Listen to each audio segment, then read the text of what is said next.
good.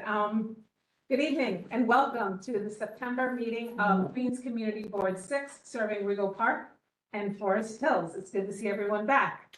Before we jump into business tonight, I would just like to take just a moment to have a silent remembrance of a former board member, Bob Silver, who was on the board when I joined back in, what was it, 2018, 2019? I can't remember. But he had served the board for quite a long time. He recently passed away at the end of this summer. And it was a rather abrupt loss for that family. So if we could just take 30 seconds and in silence remembrance of the loss of this very important community member, I'd appreciate it. Thank you.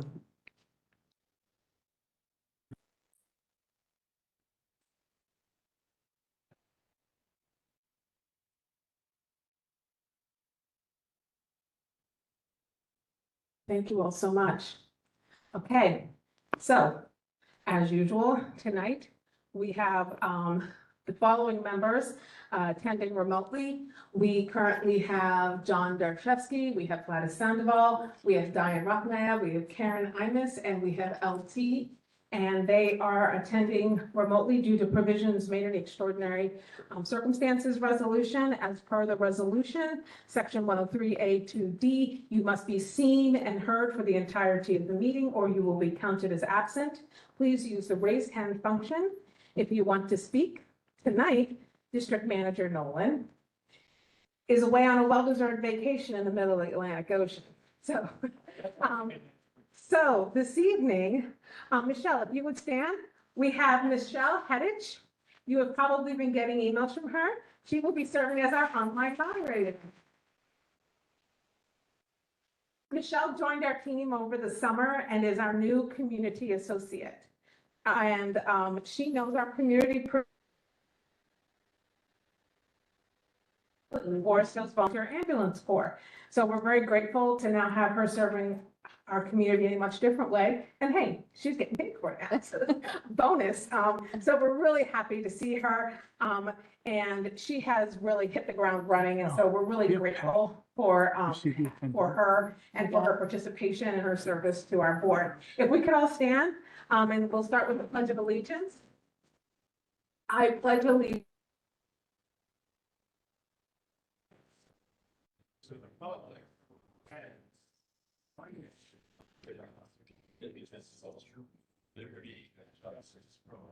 Thank you. You may be seated.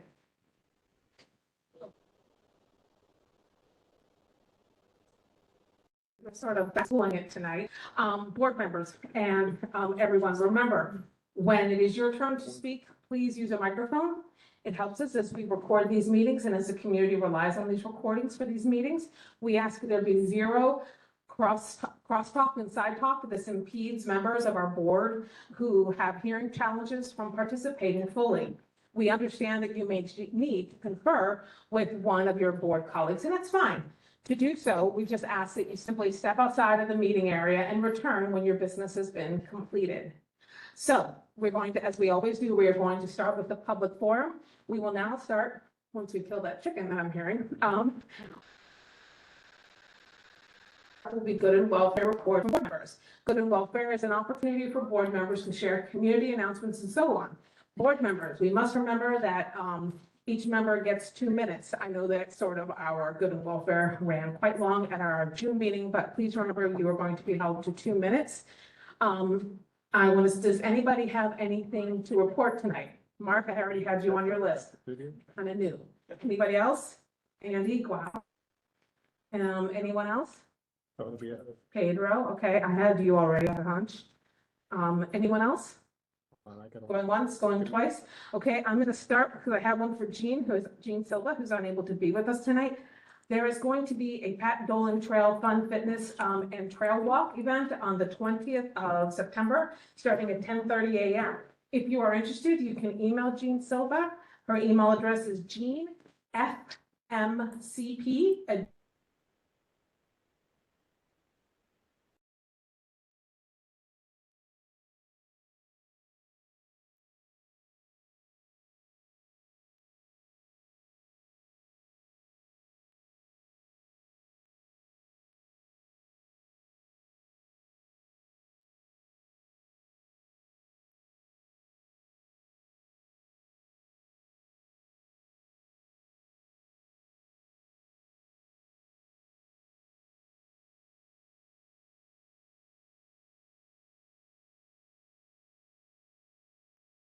On Saturday.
I don't believe we can hear.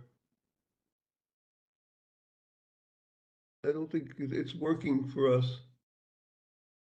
Oh, that's right. I guess we can hear each other, but we cannot hear the board. Yeah, Yeah, that's right. I can't hear the board either, but I can hear everybody that's on remotely. Yeah, me too, also.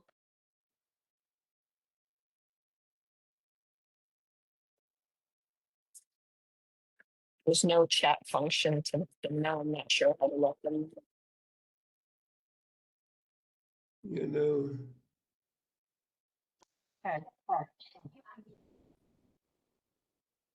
Something with his. We have some technologies getting started. Yeah, we get that. Well, she's trying to tell us the same thing everybody else is trying to tell us. So yeah, where did we? we can't hear. We know. So you're muted. And we're not good lip readers either, so.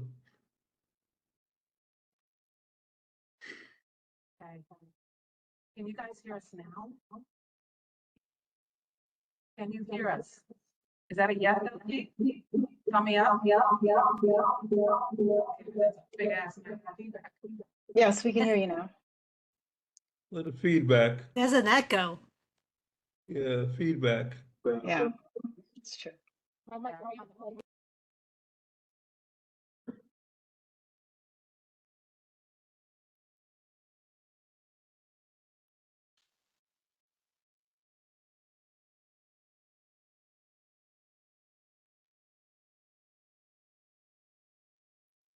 It wasn't working then. Can you hear us now? I feel like a freaking Verizon commercial. They said Yes, yes. I can. Okay. And here we are. Sorry, folks. Okay, so Andy, you got a dress rehearsal. Take us through it again, please. I'll just start. It's okay. Okay. Get as long as you need. Can you hear me? Yes, LT is shaking affirmatively. Okay, I just want to promote the Austin Day Open Street happening this Sunday. Okay. We're creating an open space, open public space for the community. This is a space for gatherings, for events and local activities at the heart of Forest Hills. I would like to highlight some activities we have planned. There will be a craft table for kids. I'll be running a sneaker drive, so come recycle your old sneakers, and I'll be hauling them to the FedEx down Queens Boulevard on a cargo bike. My wife is doing a plant and seed swap for the local gardeners in the community, as well as indoor plants. It's still there. Where's the, okay. The Comey is offering public seating for the important to just sit and enjoy the space. Okay, perfect. Thank you so much. That was Tacombi is offering some space as well, correct? The Comey is offering some space for public seating, yes. Okay. So this has been a long time in the making of this, an event like this. And we've had a lot of obstacles, as I think we all know. But at least I think we're going to be followed by some complaints, and I want I want these complaints to be consistent because at the end of the month, there's a fair and it's basically the same thing with a street closure. Uh, uh, Based on. Have a conversation offline and grab a bottle of wine. That's what a conversation requires. So, at the end of the day, this is for the community. Just please use the space, enjoy the space, and come bring your family and friends and, just have fun. Thank you so much, Andy. Next up is Pedro. I didn't know you were gonna go that much into details. You kind of stole my thunder there, but it's fine. So essentially, yeah, just we're gonna have a Austin Day on Sunday, like Andy said. There's gonna be public seating and but like I'm mostly gonna focus on the events that Andy didn't mention. Like we're gonna have a cargo bike test drive. Courtesy of Queen's Bike Share. So if you ever wanted to try out a cargo bike, like the one that I just mentioned, that will be an event to do it. We're gonna have a kids corner. So there's gonna be some kids tables and some coloring stuff. We're gonna have some art projects and a couple of other community events. Everything's free. But I just want to be clear about something because during the last meeting, there were some questions from public about what the point of this was or what they call this. For those for some of you know, Neighbors for a Safer Austin Street was founded in 2022 with the goal of making Austin Street safer and more pleasant. I don't think I need to list all of the issues on Austin Street. I'm sure everyone here knows them: narrow sidewalks, congestion, over 100 injuries in 2018, and we've just been trying to like make it better because it is the heart of our community and the downtown of our area. Time has passed, not much has happened. And we decided to start this Open Street with the main goal of trying to show what Austin Street could look like. Not necessarily what it will look like, but what it could look like.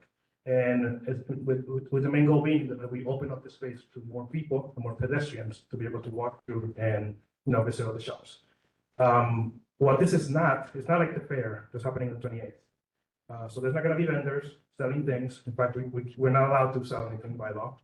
So there's not going to be any vendors that you can buy. It's closer more to like the Metro Village Community Day, which is happening on the 27th, by the way, 12 to 3 p.m. Well, we got a wrapper because it's going over 2 minutes. Yeah, but eventually there's not going to be any selling, so we're inviting everyone to come to the space, enjoy the public seating that we're going to be putting out, rest, and buy from our local merchants some of the food and just enjoy on the street. Thank you. Thank you so much, Pedro. Okay. And I have Pat Morgan. Pat Morgan, you got 2 minutes. Good to see you. Glad you got out of the elevator. Bless you. Yeah, it's not fun being in the elevator.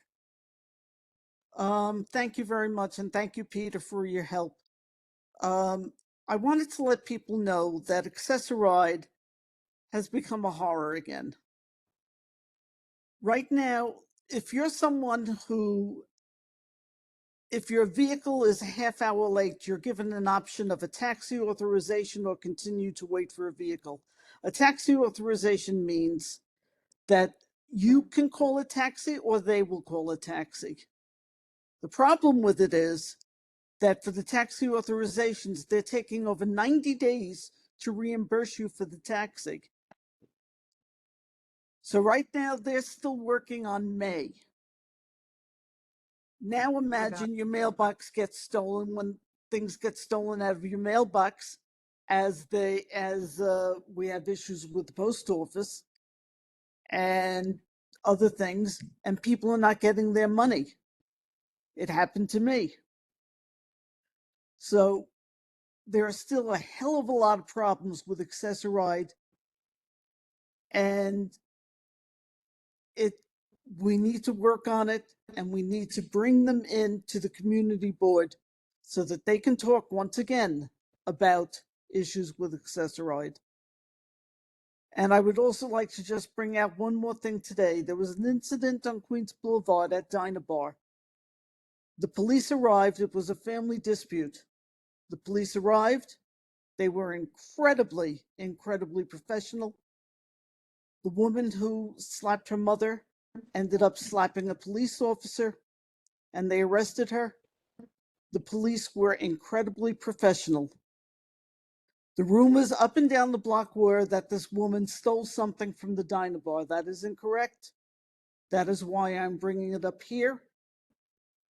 and to let people know that the 112th precinct are the best. Thank you for the time. Thank you so much, Pat. I appreciate that. Okay, so now we're going to, anyone else got the inkling to say something? Okay, no more inklings. Okay, so now we're going to move into the public comment section of the evening. Tonight, as a reminder, individuals get 2 minutes, organizational reps get 3 minutes, and agency reps get 5 minutes. Tonight, we have 11 speakers, and Peter Beadle will be our timekeeper this evening. We have received 3 written public comments that will not be read into the minutes, but we did receive them in advance of our meeting tonight. All 3 letters were in support of the Austin Day that's currently scheduled for the 14th of September. I will begin calling members of the public in the order in which they signed up. We ask that there be no interruptions when the public speaker is presenting. Brief applause is welcome. Booing and hissing or outbursts are not. As a reminder, there is no advertisement of one's candidacy for office, for public office, support of, or opposition to specific political parties and organizations, or support of, or opposition to specific political candidates for public office. And with that, I will call our first speaker, Jonathan Rinaldi. Yes? Can you just repeat, it's individuals is 2 minutes and organizations, 2 minutes, organizational reps get 3 minutes. you said 5 and 20. Well, and then agency reps get 5. Okay. Okay. Good evening, Jonathan. Good evening, Community Board 6. How you guys doing? Thank you very much. I'm here tonight to speak on behalf of the residents about the Q23 bus stop at Queens Boulevard and 108th Street. What we have right now is a design flaw, plain and simple. The redesign of this stop is not working. Let me give you one example. The porter who works in the building, the guy who cleans up the block, his workload is multiplied 8 times because of this change. No extra pay, no relief. That's the reality of how this program is hitting the working class directly on the ground. Over there, you've got daylighting, you the bus shelter, you got red light cameras, speed cameras, all in the same stretch, no parking. And instead of safety and efficiency, it's more congested, less safe, dirtier, and hard for people to do their jobs. It's failed in practice. People can't even cross the street safely anymore. And on top of that, Omni, as you all know, has eliminated the unlimited option. Riders are losing money. Just today, I tapped my card, the gate didn't open, and I lost my fare. It's just like Easy Pass. We all know. The reader doesn't pick it up, you still get charged, and there's absolutely nothing that we can do. The whole system, the transit redesign, the fare system enforcement was supposed to improve life, but we're seeing the opposite. The more burden on the working people, less safety, and no accountability. So at the very least, we need an immediate fix. So I'd like to formally request extra garbage cans be placed at this stop as soon as possible. It's a simple concrete step that would help both residents and workers right away. We need to rethink this stop, and frankly, the whole approach isn't working. 30 The seconds. residents deserve better. Thank you. Thank you, Jonathan. And extra garbage cans isn't too bad of an idea. Thank you so much. Next up is Howard Chung. Howard, are you here? Okay, going once, going twice, moving on. Jason Roth. Jason Roth, are you here? Okay, moving on. Carly Tribble. Carly, come on down. You got 2 minutes. Peter will let you know when you have 30 seconds left. Shorter than Jonathan. My name is Carly Tribble, and I'm a homeowner in Forest Hills. I regularly walk on Austin Street to shop and commute and have found the conditions unsatisfactory for a long time. It is incredibly congested with car traffic, the sidewalks are too narrow, and even as a very attentive walker, I've nearly been struck by cars failing to yield or speeding to make it past a red light. As a future parent, I am extremely disheartened by the state of Austin Street, which could be a vibrant focal point of our community. Instead, it is dirty, loud, dangerous, and chaotic. For support Austin Day and the broader work of the Neighbors for a Safer Austin Street group. Unlike the typical street fair, Austin Day will prioritize the community and local vendors through the creation of an outdoor plaza. I hope the event serves as a springboard for more frequent pedestrianization of Austin Street and leads to conversations about how local governance can convert Austin Street from its dangerously congested conditions to a focal point of the community that encourages local commerce and the fostering of desperately needed third spaces. Thank you. Thank you so much, Carly. We're going to go back to Howard Chung, who is on WebEx. Howard, good evening. Hey, good evening, everybody. Am I coming through clear? You're coming through fine. Great, thank you. Thank you for unmuting me. My name is Howard, and I've been a resident of Rego Park in Forest Hills for 10 years. In that time, I've witnessed Forest Hills grow in visibility and become a highly desirable place to live. These newly constructed apartment buildings are evidence. With this influx of residents comes more foot traffic and vehicle traffic, all competing to use a fixed amount of sidewalks and roads. On the weekends, Austin Street is not an enjoyable experience. Pedestrians must crowd into narrow sidewalks while dodging cars. For vehicles, they inch along and fight for parking. My household and my neighbors have often avoided going to Austin Street for these exact reasons. We simply take our dollars elsewhere. As the population of Forest Hills continues to increase, this crowding will worsen. Therefore, I strongly encourage the board to use a data-driven approach to see how open streets might be implemented on Austin streets. We'll likely hear about business owners expressing concern about revenue, and we'll likely hear about residents' question about how this will impact their lives. Each of these concerns should be acknowledged, thoroughly researched, and included in the overall narrative. Similarly, the successes of other open streets in New York City should also be thoroughly examined. Columbus Circle in Manhattan, Paseo Park in Jackson Heights, Vanderbilt Avenue in Brooklyn are all examples of open street formats where both business owners and residents are benefiting. Studies have shown that walkable communities increase social connection, reduce isolation, and reduce chronic illnesses. These quality of life factors have the potential to benefit both residents and local businesses alike. Therefore, I strongly encourage the board to thoroughly explore how a version of open streets can be applied to Austin Street. 30 seconds. Thank you for your time. Thank you, Howard. Next up, Andrew Frankel. Andrew, are you here tonight? Andrew, nice to see you. Welcome back. Andrew is one of our public members. Hello, everyone. I'm Andrew. I've been a resident of Forest Hills for over 5 years. I'm also a homeowner now. I've also come out to speak in favor of this weekend's upcoming Open Street event on Austin Street.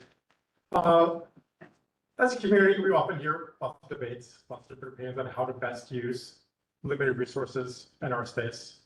With that in mind, I just want to encourage everyone to treat this weekend as a chance to try something out. See what it would be like if Austin Street had a more pedestrianized section, pedestrian plaza, more allocated space with fewer cars. I personally think that would be a positive change and improvement to the community. But I understand how some people might have different opinions. This week is a great opportunity to try that out for yourselves. See firsthand what it would look like with fewer cars on Austin if we allocate more space to pedestrians. Thank you. Thank you, Andrew. Next up is going to be Alexa from Forest Hill Stadium Community Fund. Alexa, she will get 3 minutes, Peter. Mark. Hi, everybody. My name is Alexa. I know most of you from my previous role, but I'm here tonight in the capacity of representing the Forest Hill Stadium and our Community Care Liaison Program. We also recently launched the Forest Hills Community Fund, which is going to be a grant program for nonprofits and schools to apply to. The stadium has committed to grants totaling $100,000 at least in the first year. And agencies and groups or organizations rather are able to apply right now, or the application is live on the website. It's foreststadium.com/. If you just go to the Forest Hill Stadium website, you'll find it there too. So clear tab. And the application is pretty straightforward, and the grants for any individual organization range up to $15,000 based on need. And they're going to be selected on a rolling basis. So this is just a way, the stadium has had a history of doing charitable efforts, and we wanted to really kind of formalize that process, open it up to other groups who might not know about it, groups that we might not know of, so to really kind of expand it and see where we can, give that money back to the community. The focus is specifically on Forest Hills and the greater Queens area. So in addition to being a nonprofit or a school, you have to serve that population local to us here. Like I said, it's a rolling basis, so if people that apply aren't selected right away, the application will be kept on file and considered as more grants become available. So I encourage everybody to take a look, and if you know of any groups, send it their way, see if they'd be interested. We're really excited to get it out and rolling. And our first grant is actually going to ACE, which you guys might be familiar with. They're the groups of the guys in the red shirts that go out and do the different street cleanings. So we've added an additional street cleaner that's going to be on Sundays. And that's going to be kind of near the stadium between Burns Street and Broughton, between 69th and Yellowstone. So that area that kind of gets some foot traffic after those shows. So we figured having them on a Sunday will be some additional cleaning. So that's the first grant. If you know of anybody else that could apply for one, I encourage you to check out the website. And if you have any questions, you can reach out directly to our Community Care Liaison Program. And that number is 929-712-1045. Thanks so much. Alexa, before you step away, I think there's one question from the floor. Yeah, thanks, Alexa. This sounds great. For organizations, do they have to be formally incorporated, either for-profit or nonprofit, or are less formally organized organizations able to apply? As long as you have 501c3 status, you can apply. Thank you so much. Yes, quickly. Organizations that are not 501c3s, can we use a fiscal conduit? I believe so. Yeah, it's pretty flexible, so I wouldn't see why not. Yeah. Thank you, Alexa. Appreciate it. Nice to see you this evening. Okay, next up is Kimberly Skelta. Kimberly, good evening. Kimberly, you will get 2 minutes.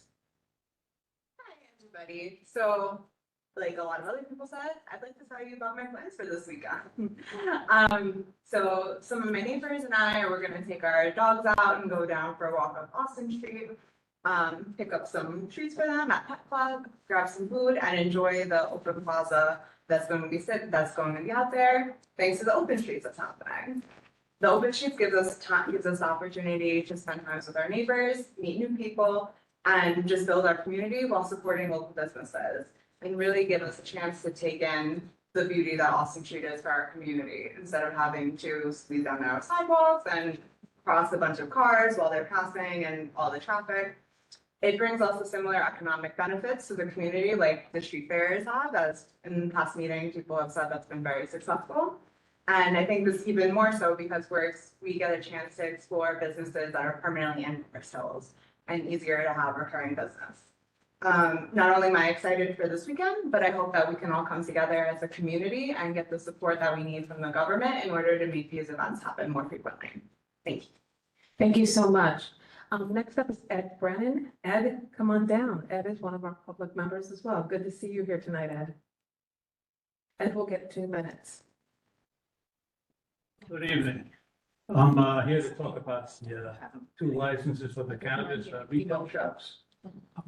Listen, we have one that's supposed to be, I believe, on 69th Avenue. That's between Harrow and Groton. 2 blocks away is a school, PS 144. And then a block from there is a church, and there is also a Catholic Academy Elementary School. I don't think there's a problem, as you know, about the footage with the Office of Cannabis Management. They've had a big wonder, and now everything's on hold. So I think this shouldn't go through. The lawyer that was there for the party for 69th Avenue wasn't, he didn't have his facts together, what their plan was. So I really don't think this should be here. I mean, you're putting children's, life in jeopardy here. It's not good for them to see that stuff. And it's not good actually for anybody, really. So if the state needs money, maybe they should look for other ways. As far as I'm concerned, I'm dead set against marijuana. I've lost people from that and drugs. So to me, it's a no, and I appreciate if you would vote no. Thank you. Thank you so much, Ed. Next up is Irina Bovsha. Irina, are you here tonight? Okay, moving on. Thomas Patchell. Thomas, are you here tonight? Okay, moving right along. Keith Cousin, are you here tonight, Keith? Keith, come on down. Nice to see you. Keith, you will get 2 minutes tonight. Nice hat. Hello, my name is Keith Causman. I am a new homeowner on 66th Road as of this week, actually. And not finally to the community. I actually currently live in Briarwood, back to the block, but I've long patronized business on Austin Street. It's been my primary place to go hang out on the weekend. And I'm here to support the open street for this weekend as well. I've been nearly hit by a car one too many times to count up along that street. The sidewalks are too narrow. People drive recklessly. And I am so looking forward to having a chance to spend time on that street, patronizing businesses, enjoying the restaurants, and enjoying time outside without having to worry about that. Compared to the street fairs, which are great, but those are so full of outside vendors, outside folks coming in to sell. Being able to spend the day there outside, practicing local business, enjoying the local community is something that I'm so looking forward to. And I hope to see many of you there. Thank you, Kate. And I'm just going to loop back up here. Jason Roth, did you ever arrive? Jason? Okay, going once, going twice. Okay, We are done with public comment. Our public comment forum is now closed. We will now move into our business meeting. From this point onward, we won't be taking any further comments or questions from the community. However, questions and comments from the board are always welcome. Each of you should have received a copy of the minutes in your meeting packet. Are there any questions, comments, or corrections to our June minutes? Going once, going twice? Okay, do I have a motion to accept the minutes as written? Yes. Okay, I have a motion. Do I have a second? Edgar, a second, and whoever else that was. Okay, so we have a second.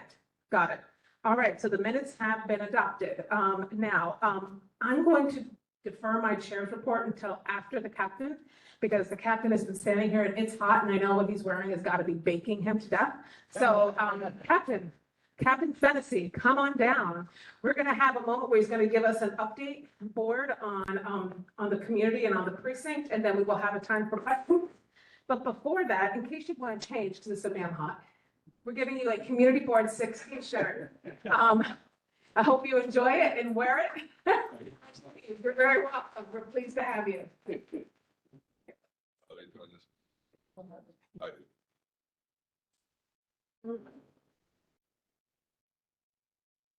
everybody hear me? You want me to use the microphone?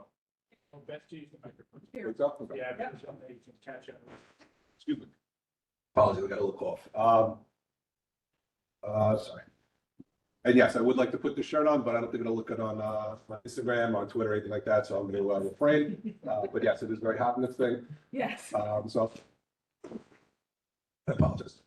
So I just wanted to give you guys a quick update on things we got going on right now in the 112. The good news is we are still seeing a crime decrease. Anybody who comes to the community council meetings every month, generally, we've been doing very well crime-wise.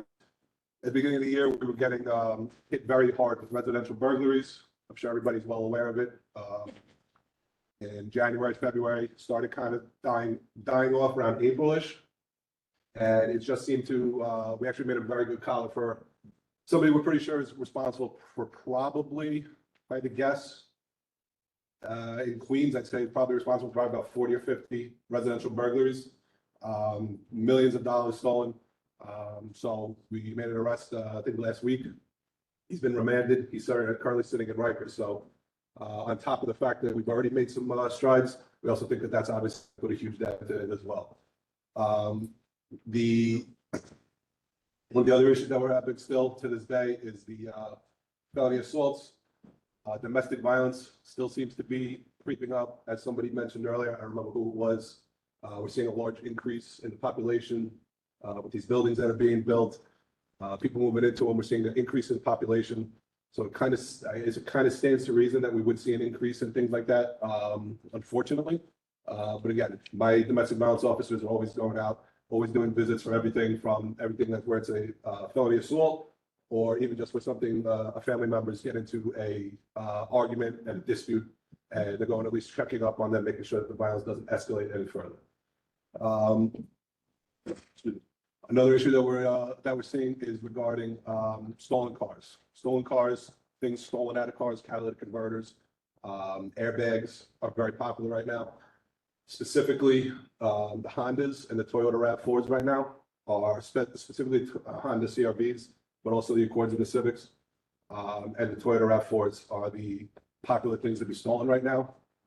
Anybody who has any of those cars, my suggestion, go get one of those things called the locks, the wheel lock things, the clubs. Thank you. In all seriousness, go get one of those. We actually did a giveaway. What was that, 2 months ago? Yeah. 2 months ago? Yeah. We did a giveaway about 2 months ago. They work. They actually do work because there's there's a defect in these cars that if you see the videos, you would just assume that is that person's car. They get in, they get out of a car, they whoop, whoop, they hit a button, they're in the car starts up and they're gone. It's not like the old days where they have to sit there, jimmy the lock. They got to use the Slim Jim to get inside the car. Then they got to crack the cylinder to get it started. If we have to, at least gives us some time to possibly make an arrest. You wouldn't even know that these people are stealing a car if you watch them get into it. That would be my suggestion, especially like I said, if you have any Honda or a Toyota RAV4. Any questions regarding anything I just said? Quick question. I saw that there was a rash of, Microphone? Oh. Here. I've seen reports that there was a rash of cars on particularly Burn Street and in the gardens having their windows smashed in. Is that part of the theft that you were talking about or something else? Yeah, so that's, most of those in the past couple of days you're talking about, right? Most of those were from, things being stolen out of the cars, and that's another thing. They're stealing the catalytic converters, they're stealing the airbag, but they're also stealing things, personal items that are being left inside the cars, so. My suggestion is obviously leave nothing of value in your car. No iPads, no phones, no wallets, no credit cards, no money, anything, jewelry. I would leave nothing in my car, personally, that's just me. Like I said, because a lot of guys, even if the car's locked, there's easy ways for guys to get into it. Ways where I'm actually just figuring out now, 15 years on the job, I've just found out another way that people get into cars recently. I don't know how they figure this stuff out. They do, they're resourceful. What's it called? But yes, they will get into the car. A lot of guys just go down the street and they just do what they pull on the door handles until they get one that's open. Then they'll go rifle through, see if they find anything. Sometimes they only get some change, sometimes they get nothing. A lot of times, like I said, we'll get where guys and girls will leave their wallets in the car. There's $1,100 in there because they just got paid. Credit card, a debit card, or like their cell phone, or their iPad, or whatever it is. So my piece of advice would be 100% do not leave anything of value, anything of import in your car, documents, anything like that. Take everything inside with you. Yeah, questions? Where was the? No, microphone. First, I just want to say thank you. Where was the collar that you had for the robbery?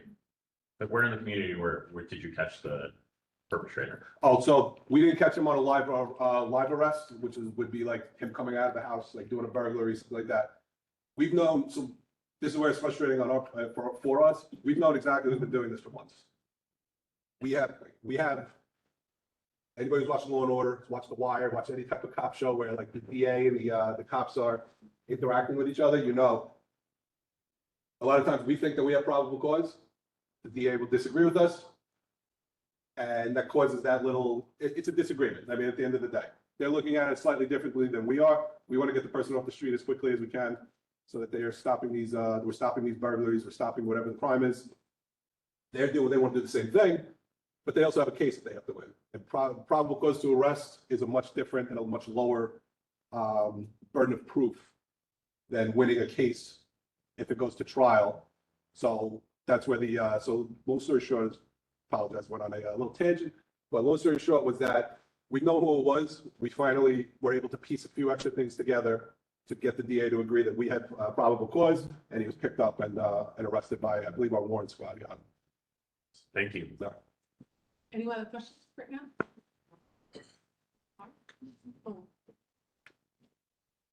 I just wanted to say thank you. Back in June, I was one of the organizers of a rally, and I worked very closely with Officer DeSantis, and he did a wonderful job. The police were tremendously supportive, and I can tell you all the organizers really were impressed with how well we all work together. So we'll be having another rally, but we look forward to working with you for the future. Pat Morgan. Any Pat has a question. Okay, let's do Pat Morgan first. Okay. Pat? Right here. Hi, Captain. I just wanted to say thank you to the officers who responded today to Dinah Bar for an incident that occurred on Queens Boulevard. Their professionalism was incredible. The incident, as I spoke about earlier tonight, was a woman was having difficulty with her daughter. It was a family dispute. Then the woman chose to hit one of the police officers and they arrested her, but everything was done so professionally. It was fabulous as the neighborhood watched what was going on. Please say thank you to the officers for their response today. Thank you, Pat. We appreciate that. And yes, the officer, luckily, he's fine. He went to the hospital to go get checked out. like I said, no issues whatsoever. Maybe a bruised ego more than anything else, but he's gonna be completely fine. So I'm glad it was handled. Everybody went to jail who had to, so all turned out well. Carla? Hi, my name's Carla. I'm a school leadership team member at PS 174, and I wanted to thank your precinct for coming out and supporting us as school has started, because our school was one of the ones that had the school streets application approved, and your officers have come out for a couple of days to help change drop off and pick up patterns, because sometimes behavior change is hard, and recalibrating the process for dropping off kids not immediately in front of the school has been certainly helped by your team coming out. So if you guys can continue to help us for the next couple of days, that would be awesome. Yes, Thank good. Anything we can do to help, obviously, kids getting to and from school, obviously, is one of our main concerns, our main priorities. I wish we could have a school crossing guard at every school. I don't hire the school crossing guards. If I did, like I said, I would hire enough to have everyone at every single school in the 112. It wouldn't be a question in my mind. But like I said, we do the best that we can with the crossing guards that we have. Crossing guards that we have do an excellent job, and then we kind of have to fill in the gaps in between with with officers on patrol and things of that nature. So I'm glad that it's going well done. Thank you. Anicia? Has to be green. Big green. Okay. Thank you for coming. For the past 3 years, I've been trying to get a cross guard at the intersection of 99th Street and Forest Park Expressway. You know, the overpass, where the kids from Lefrak City come to PS 206. I went to the senator, I went to the assemblyman, and they told them that it was very hard to get cross guard. Another thing is that they claim that every school could only have 2 cross guard. There's one in 62nd Drive and 98th Street, and I see somebody sometime, I think in the intersection of Junction Boulevard and South Expressway. But the reason is that all these kids, they come from Lefrak, and there's a lot of minors, they come in by themselves. And just last week, it's the right turn. Somebody almost hit a person, an adult, no, it was not even a children. To see if you could, the last time I bring this matter to you guys, you told me that they were doing a study, but this was like 3 years ago, and I still was no good scholar. Okay. Thank you. Yeah. Well. Okay. Is this now? Yeah. No problem. Okay, can I get another?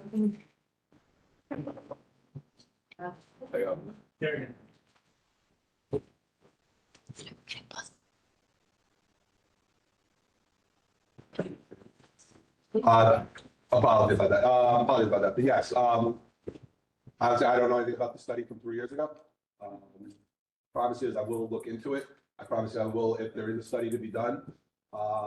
We can request one from DOT to see if there's any type of changes, any type of re-engineering that can be done in the area around the on that block, on that corner, even a block or 2 up maybe sometimes, to try to quell some of the issues that occur on 99 and Horace Harding. Same thing I said to I might have said it here last time I was here.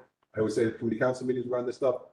That stuff has nothing to do with us. We don't make any decisions with it. We make the suggestions or the requests to have it be studied.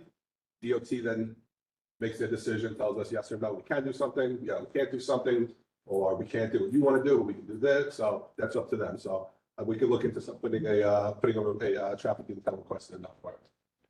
Happened that it was a cross guard there for maybe 25 years. It should be retired. He should retire. They don't ever replace it. Yeah. So once, honestly, one of the issues that they're having right now is getting crossing guards to take the test, to take the job. So I hate to say it, it's like this at every precinct. I was in Brooklyn in 2 precincts in Brooklyn before this. It was like that then. When I was a lieutenant, I was a lieutenant in the 115 in Jackson Heights. It was like that then. When I was a sergeant in the 111, it was like that then. It's unfortunate.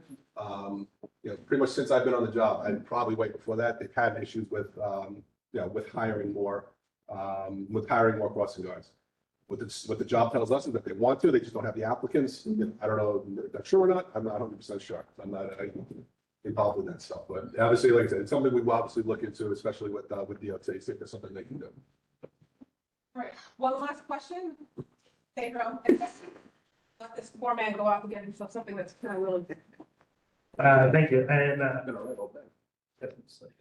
yes, so mostly I just wanted to commend the precinct, by the way, related to the PS 134 School Street, for taking the initiative at the very beginning to just essentially make a school street on your own. I understand that that only lasted for a while and then the application had to go through, but I want to thank you for essentially taking the initiative, because this is the kind of initiative that we should be seeing from the city. I also would like to commend your officer of community affairs. I'm sorry, I'm gonna mispronounce your last name. Tui. Tui. Yeah. Tui. Praise them that much. No, mostly, he has been very helpful with our effort on Austin Street. So I just wanted to say thank you for that. And also,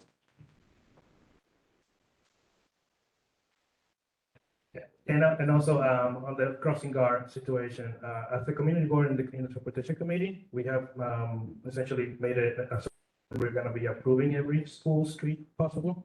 I know that this is helping every situation, but this is something that maybe because I know you're going to be keep getting crossing guard requests, and I understand that's not going to happen. It's not going to happen. It's very hard. It's not difficult. Yes. But definitely school streets can be a way for you to essentially not need a crossing guard, at least around schools. For other situations, sadly, we're going to have to think of something else, such as open streets. But thank you. Thank you. Thank you. Thank you, Captain Dennessy, for coming tonight. Thank you, everybody, for being here. Thank you guys for having me. You guys have a good night. Thank you very much. The 112 Precinct Council, a week from tonight. Yes. At the American Legion Hall. Yes, the third Wednesday. Yes, the 17th, yeah. Okay, 17th, third Wednesday, American Legion, 7:30. 7:30. And I think Heidi tries to feed people. Yeah, we got free pizza. Yeah, she feeds people. I don't feed people. I ain't got a butt. All right, thank you. Be well, get better. Okay, guys. We're gonna keep this show moving. I'm gonna jump into my chair's report. First, I would like to start, she just stepped away. Okay, well, I'll do my best. I would like to start by recognizing our new committee chairs. First, for the Aging, Health, and Recovery Services, we have Mark Laster and Diane Rocknayev. And for Consumer Affairs, Cultural Affairs, and Economic Development, we have Gladys Sandoval and Brentley Winstead. For Education and Youth, we have Carla Fuentes and Sherry Rolnick.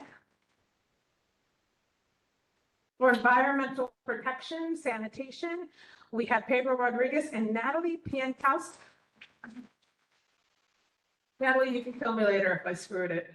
I get the feeling you're laughing, I screwed it. Okay, Finance Personnel, LT Giacchio, thank you, LT. Housing Stability and Social Services, Clark and Niall Johnson.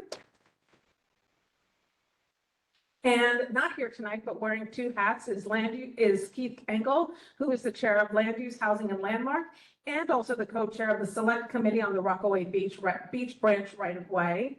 So that's Keith Engel. So we'll tell him he flat. Parks, Recreation, and Libraries is Kadira and Martha Tucker. So thank you guys. Transportation, Public Transit, and Street Safety is Edgar Alfonseca and Peter Beadle. And Veteran Affairs and Public Safety is Effie Zachary, who is unfortunately under the weather tonight. A few housekeeping issues. T-shirts are in. If you indicate an interest in and provide a size for our new T-shirts and have not picked them up yet, please stop by the office to pick it up or reach out to them to make arrangements to retrieve it. As a note, there is a mandatory budget briefing on September 16th that is remote. This meeting is being held to ensure that all board members are fully briefed on the budget priorities and its details before our October meeting. Number 3, committee chairs. Please hold the evening of October 9th for a committee chairs training. This will be, of course, remote. Also, please note that September is fully booked for committee meetings and there are no more available dates for those meetings. So October is also getting filled up very quickly. So please email the office if you are looking for an October date, and please do it quickly. A couple other informational items that are more transportation related. We had a presentation early at the end of our session last June about the swapping of the F and M train that will be happening later this year, maybe in the early part of next year. And the community board, that the folks that met with them had a lot of concerns about the swapping of these trains. So we sent a letter, about a 2-page letter to them, stating some of these concerns. And we just received, basically to explain what's going to happen. In short, the F will run express in Queens and will swap with the M right at or about the 36th Street station in Long Island, Astoria. The F will continue on to Queens Plaza and the M will continue to 21st Queensbridge. We had a myriad of concerns and we raised them. And because we were very disappointed with this decision because we feel like it's going to cause more and more challenges. For example, on the weekends, we've got an R train that we're already waiting 12 minutes for, which is completely unacceptable considering we have a city of people that work every day of the week. So we sent them a letter and they wrote us back and we're kind of disappointed with their decision. They basically are sticking with the plan, no changes. So for example, the F and the M will swap on the week from Monday through Friday, but then on the weekend, they'll swap back. So it's kind of like Freaky Friday, but it's just really, it's not the best solution. So we were really hoping that they would change their minds, but they're not. So what we are going to do, we did, I believe, send you the letter that we sent to the MTA in a packet earlier this summer. So we will be distributing to you in the Friday packet the response we got back so that you all can see that. I am sure this will be added to a future agenda of the Transportation Committee, but I know that their next meeting is getting kind of beefy on the agenda. So I wanted to let you all know that. Secondly, it was brought up earlier tonight about the Q23. Throughout the summer, many of you have sent us your concerns with the Q23 stop, specifically near the Forest Hills Library and the Ridgewood Savings Bank. All of those emails have been immediately forwarded to the MTA. And just yesterday, we got an email that basically said, we looked into 2 possibilities to help alleviate the issues regarding this location and are pleased to share we moved ahead with a plan to extend the bus stop so that it takes up the entire curb space between 71st Avenue, Queens Boulevard, and 70th Road. This additional space will provide enough space for 2 buses to fit and to stop while allowing vehicles to pass by. While the solution will result in a loss of parking spaces, this is still the MTA saying this, in front of the building, it is the best solution currently as possible given the conditions on Queens Boulevard. So here's what I'm asking. Please continue to be diligent and let us know what is and isn't working. They'll probably be implementing this in the next 30 days. So I don't think this necessarily addresses all of the concerns that we have had at that particular thoroughfare. So please continue to send those to us. We will continue to share these. We know that we are also seeing the implementation of the next phase. It started, I think, the Sunday of Labor Day weekend. Yeah, on the 31st. Yes, and we're also seeing some problems with that. I know that Brentley's bus from the city dropped him off in the middle of Queens Boulevard and missed a spot. I know that the bus stop that I lost near my house, which is totally fine, they're still somehow stopping there and there's a big yellow sign. So clearly things are still not going as they should. So please continue to raise these issues with us so that we can continue to get them addressed so that we can really kind of be on top of this in a really on time sort of way. Also, I wanted to explain tonight initially on an agenda that you would have received, we were anticipating getting a presentation from DOT about City Bike because there's going to be a City Bike rollout in this community. However, they weren't ready for us yet. So they called us to reschedule. And we're working with them right now to see what that will look like, whether they will present to us at a board meeting or whether they will present to us in a transportation meeting. Wherever that meeting takes place, I am asking all of you to please be in attendance for that meeting, because this is going to affect a good chunk of our community. And the more eyes that we have on this plan and the more sort of critical looks we can take of it, the better off this implementation will be, because each of you has been put on here for that reason. So even though you may not be on the transportation committee, if this does wind up in front of the transportation committee, we would welcome all of you there, and we will gladly listen to any feedback and concerns that you might have. Lastly, as was mentioned earlier by Carla, 2 schools in our district are utilizing school streets during drop-off and pickup. This is to first aid. 144. We are pleased to see this extra safety measure being implemented. However, there have been some reports that people are ignoring the cones and moving them out of their way. Just remember that when this happens, children's safety is being placed at risk for personal convenience. And please spread that around, because that's just entirely inappropriate. That is my report. Any questions? Love it, seeing as there are none. The next thing we're going to do is move into a report from one of our neighbors. This was sort of a last addition to our agenda. Cindy Wang, come on down. Cindy Wang is here from our CERT team to give us a very timely report on flooding preparedness, which is, I know it can sound strange since we live at such a high elevation, but this community has experienced flooding, and some of the people here have experienced flooding on their property. So she's here to sort of help us better understand, and you all should have been given a copy of the presentation when you came in, so she's going to take up. Please reserve your questions for the end. Thank you. Thank you very much. Hi, good evening, everyone. Nice to see all of you. Oh, sorry. There. Am I audible? Yes. Okay, great.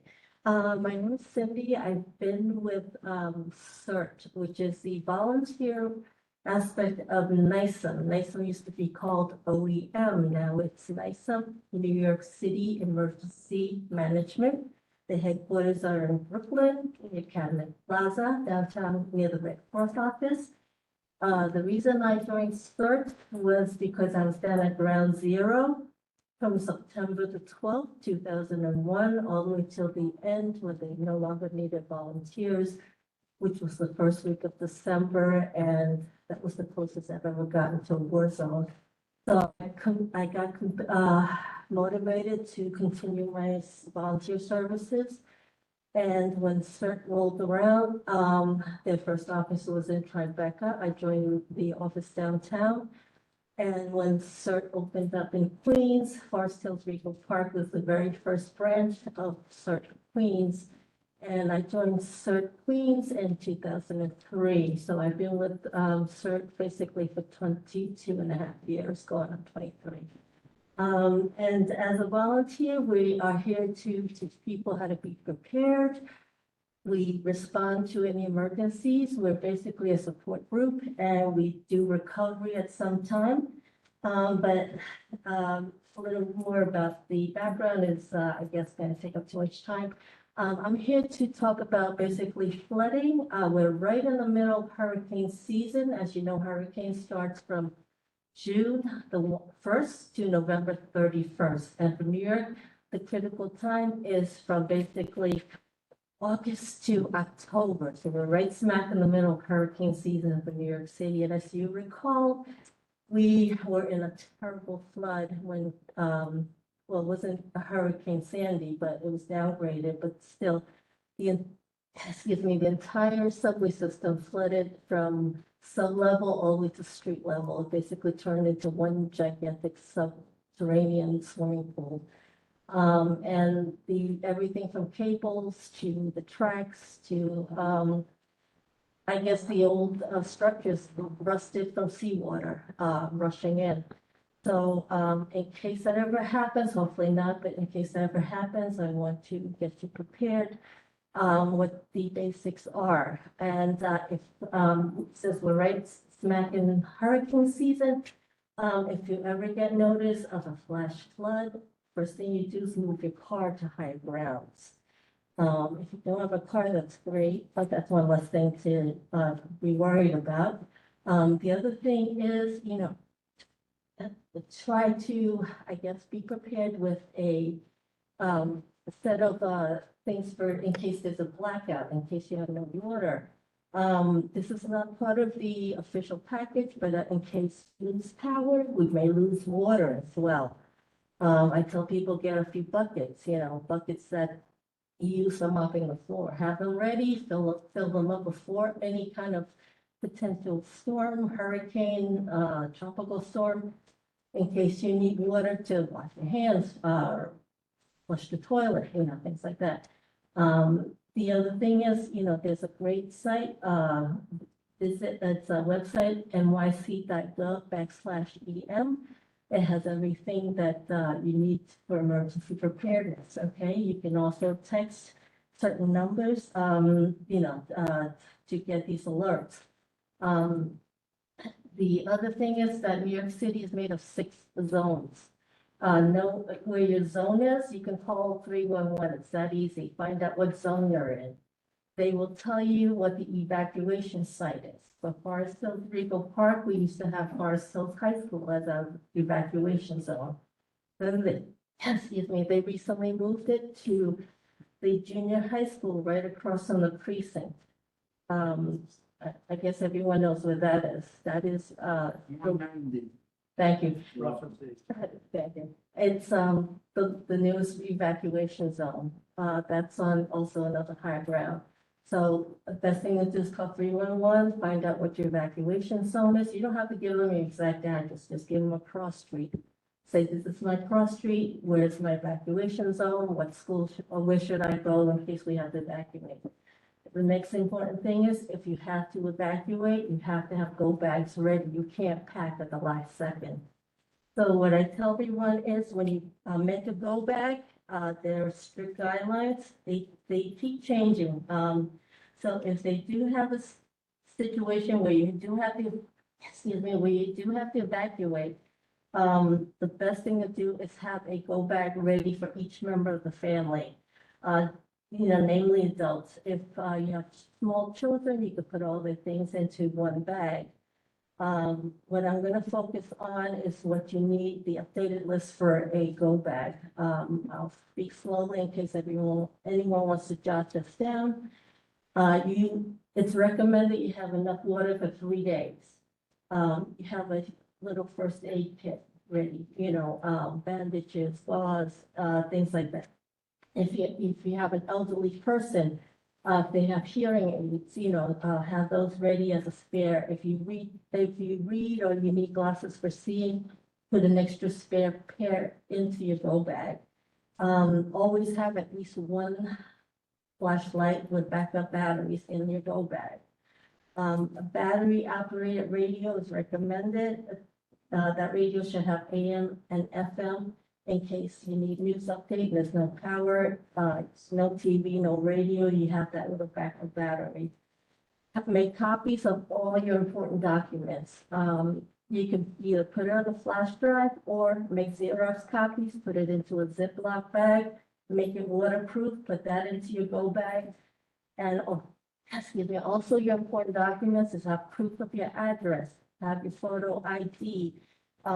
Make sure you have medical records, a list of your medications.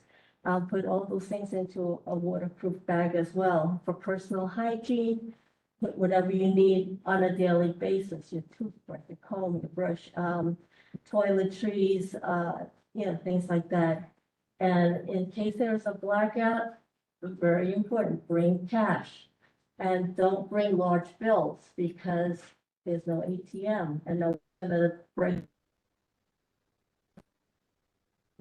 a lot of cash in one, not a lot, but sufficient amount in ones, 5s, and 10s. Okay, so the amount is up to you, how much you want to carry. Also inside your go bag, put clothing in there, enough clothing for at least 3 days. Now I tell people in case you have to be out of the house and you're evacuated for a longer period of time, bring a little bar of detergent, laundry soap, because that will get you by for washing underwear at least, if you have to kind of change it at a remote location. Charge up your phone, bring an extra charging cord, and if you can, get an extra battery for your cell phone. Okay, make a list of everybody that you need to contact, for emergencies, even out of state. That way it will help you, you know, in case you do need to, make any, contact with family members. For your kids, if you have, small children, bring things to entertain them. Don't bring electronics because you might not be able to charge them. Bring coloring books, little novels that they like to read, you know, toys, things like that, okay? I'm sorry, and the thing about making a plan is that, if you have several members in your family that work, make a plan where to meet in case you do have to evacuate, or you can say, this is our zone, we all meet at the evacuation school place, whatever. And, we'll contact them once we get there, because everyone's on different schedules, okay? And then inside your go bag, I know it sounds like a humongous amount, bring little tools with you. I always tell people, bring, it sounds a little dangerous, but a Swiss Army knife is great. It has almost every little tool you may need. And the other tool you'll definitely need is a manual can opener, because inside your, you go back, you should have little, snacks, cans of food that you may want to just maintain nourishment with. And if you don't have a can that opens up with a pop-up lid, you need a manual can opener. The other thing is, let's say it's a complete blackout, it's an emergency, you're by yourself, I tell people bring a whistle, okay? That way, at least the sound of a whistle, you can be located. If your phone goes out, you won't have GPS, bring a map, because a map will be able to at least tell you which way to go if you're not in a car, okay? And after you get all that stuff together on a table, on the floor, then find a sturdy bag, okay? I tell people get a bag, like a small carry-on luggage with wheels, because if you do have small children, you're not going to carry that heavy bag and a child. But if you have a bag with a wheel or even a backpack with wheels, you can put the backpack on, carry a child at the same time. Lastly, if you have several children, put all their things in one bag. You can, go over the things in your bag, like food, snacks, make sure, it's not expired. From my personal experience, I had energy bars and I didn't put it into a Ziploc, and all the glucose and all the syrup dripped out when it got hot, and then my bag turned into a mess. So I just put all your snacks and everything in a big Ziploc bag and rotate it. I tell people rotate all your foods in there every 6 months. Water can even expire because the plastic expires, So if you get a chance, I would say every summer and winter, rotate all your stuff. And after you have your go bags ready, make sure you put your names in inside and outside. The reason I say inside is because unfortunately in the evacuation place, you never know if they're unscrupulous people that may just remove the outside luggage tag. But if you have your name inside, then it's easy to prove it's your bag. And basically, I was gonna say, we have everything I said in one of these booklets. Every street fair, CERT tries to attend, CERT 16. You can pick up one of these bags, one of these booklets that has all this information at every street fair. The next street fair will be the Regal Park Street Fair on 64th Drive. That's this Saturday, 13th, in Regal Park. We'll be giving these out. And then afterwards on the 28th, we will be again on 71st Continental in Boston. We'll be giving out all the emergency preparedness information as well. The last thing is, as you recall, about 5 years ago, we were all told to shelter in place. If that ever happens, have a stay-at-home ready kit, which is on one of the last pages. get one of the giant plastic tubs that you use for storage in your basement or your garage. Inside that tub, put everything you need, including food, inside, and in case you have to shelter in place. I would say do that for at least 3 days worth. One of the things that you see here is a pair of rubber boots. From my personal experience from a few years ago, when the streets were completely flooded and there was an immense flood, sadly people drowned inside the basement apartment. The water was waist deep. You do not wear boots. Does anybody know why? Do not wear rubber boots. No, they will fill up with water. They will fill up with the water. If it's waist deep, your boots will fill up with water. You can't move your feet. Okay, because you're trying to lift your foot up with the weight of all that water inside the boot. Wear tie-on sneakers with string laces, because then, they will, they'll get wet, your foot will get wet, but the weight of a sneaker wet is a lot less than a boot filled with water. You can walk with sneakers even though they're soaked, but a boot filled with water is almost impossible to move around. Don't wear slip-ons, like loafers or any of those sneakers that you just slip on, because if you flood it up to waist height, they'll slip right off, and you won't be able to find that shoe because the water's murky. So basically, this is your stay-at-home kit in case you have to stay, be a shelter in place like we did about 5 years ago during the pandemic. And lastly, this is really important. Call 311, know your evacuation zone, ask them where site is, okay? And thank you very much for your attention and your time. Hope everyone stay safe. Just give us 2 seconds. I just want to make sure that if there aren't any questions in the room. Thank you so much, Cindy. Cindy is one of ours. She's in the community. She has been volunteering in our community for a long time. So Cindy, thank you so much. Okay, next up, I'm going to bring up Brentley Winstead. Brentley is going to bring us through the cannabis and liquor. So thank you, Brentley. Good evening, everyone. How are you doing? Thank you. So we're gonna start with the cannabis dispensary applications first. I'm going to start with Greenhouse, which is located at 9601 69th Avenue. I was told that Ben was here, but I also heard that you had a really long workday. So we're not gonna keep you for too long. I wanted to give you the chance to come up since you weren't able to come and see us last week because you weren't feeling too well. Maybe you can do a quick spiel about what you're looking to do, and then we'll give you the chance to ask any questions while you're here. Like 2 minutes, maybe.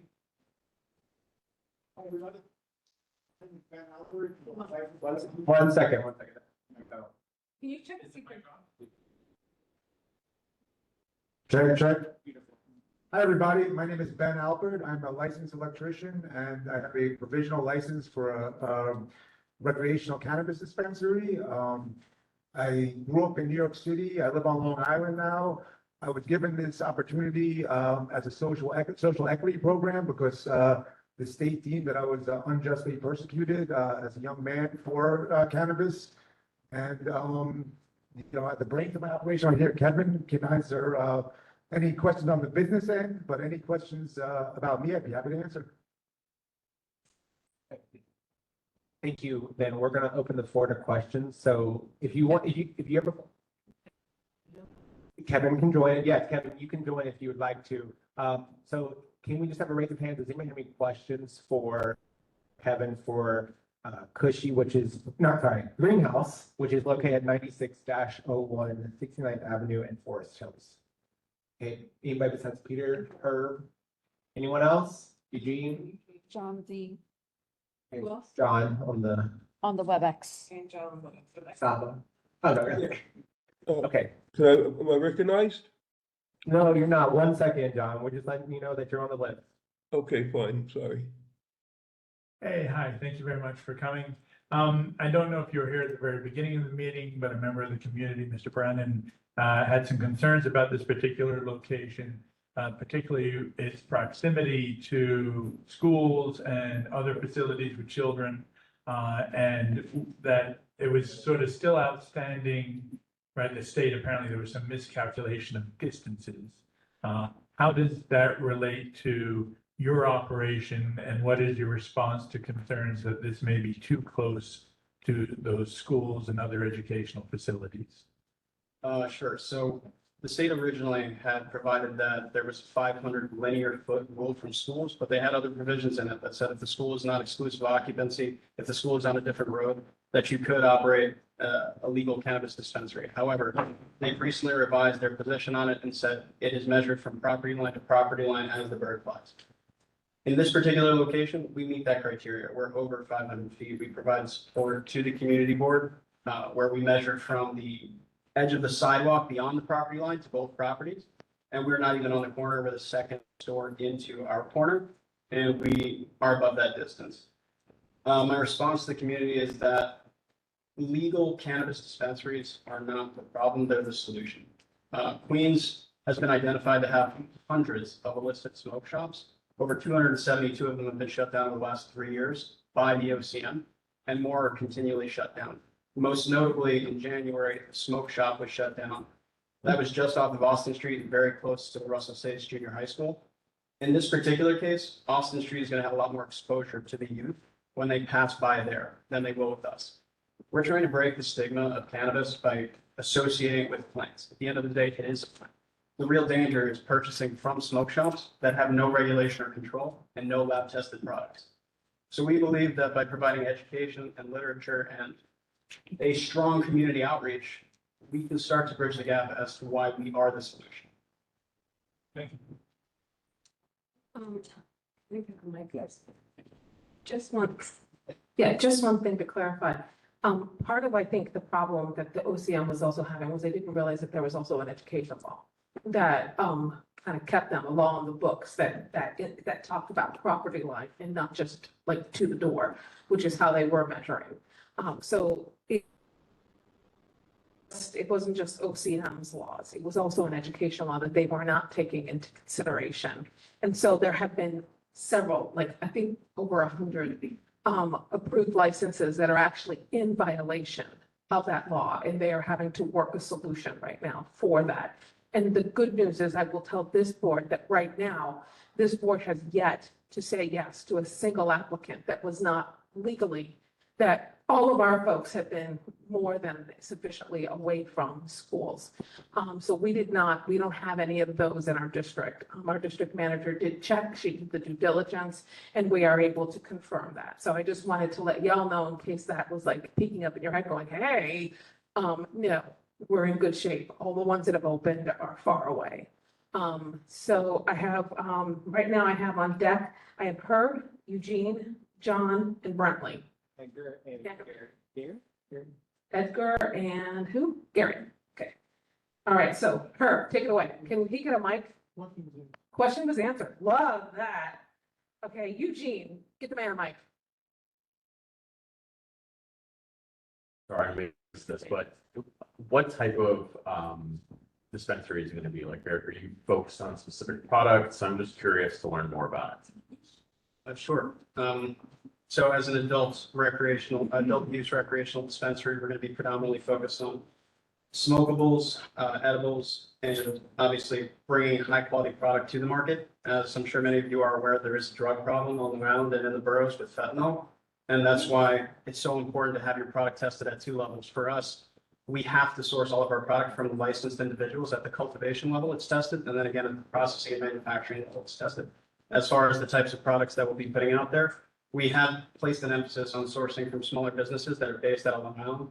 There's Bianchi Farms, there's Island Grow, there's Frosty Bud Ranch, there's Open Minded Organics. All of these are typically on the east end, but I think as Jeffrey Hoffman, Ben's attorney, mentioned at the last meeting, there are micro licenses that are starting to come online, and those are a little bit closer. We want to source from them as well, but there are larger producers such as MFNY, HPI Canada that we will be sourcing from just because they represent such a large amount of the product share on the market. Oh, John, you're up next.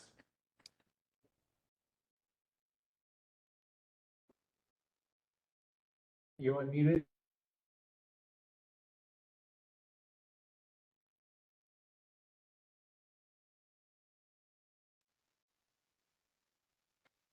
Accept one.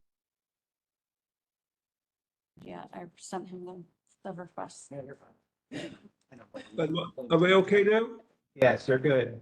Okay, frankly, I think Peter's question was one that I was going to ask, but can I just ask one other question? Can you be a little bit more specific as to where exactly the street is? What are some of the other cross streets? Maybe I'm just a little dense, but I don't really have a sense just by giving the number of streets and the avenues there. John, do you know Lillian's Pizza? Where is that? Lillian's Pizza? Is that the one That's the one. on the 69th, a little bit south of the stadium? Yeah, it's that one little tiny single block commercial corridor with Okay, fine. Kumon and well, Kumon used to be there. Is Okay, that so how- yeah, so it's basically that one mostly commercial block on 69th Avenue. Yeah, on that one side. Okay.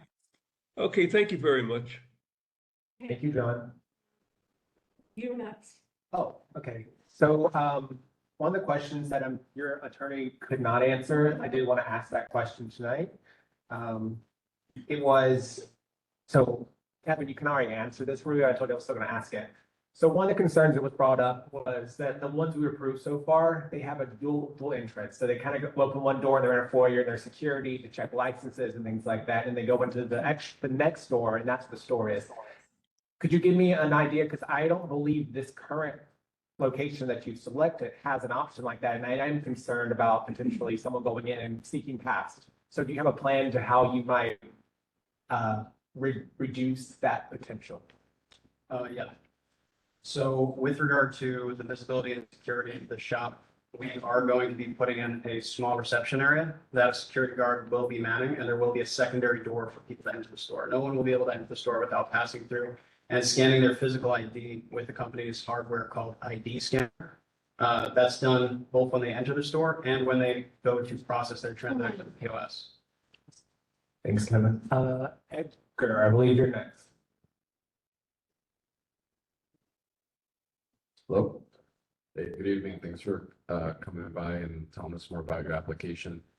About the community outreach piece, I saw in your application, you folks wrote that you would have just pamphlets in the store that people could come in to read more about cannabis use. Other than that, do you have any other kind of ideas for things you folks would be doing for community education and outreach to help people better understand the product that you folks are selling? Yeah, absolutely. As I said, we're very, very connected with the supply chain. We speak to a lot of cultivators all the time, and product sourcing is incredibly important. And I think to the extent that we can attend cannabis events and provide joint seminars with these people and educate the consumer about high quality product is extremely important to us. It's not just going to be limited to literature in the store, but even today we were communicating with the Queens Community House. Zany Simmons, I believe, says that she might be able to help us with onboarding local people and also with participating in things that we care about, like homelessness and food access, and potentially some career initiatives. It's a little bit trickier when you get to the young adult portion, so we're going to just stick with whatever they tell us is acceptable for us to support, and any events that we can sponsor and be a part of them, we absolutely will. Thank you. Gary?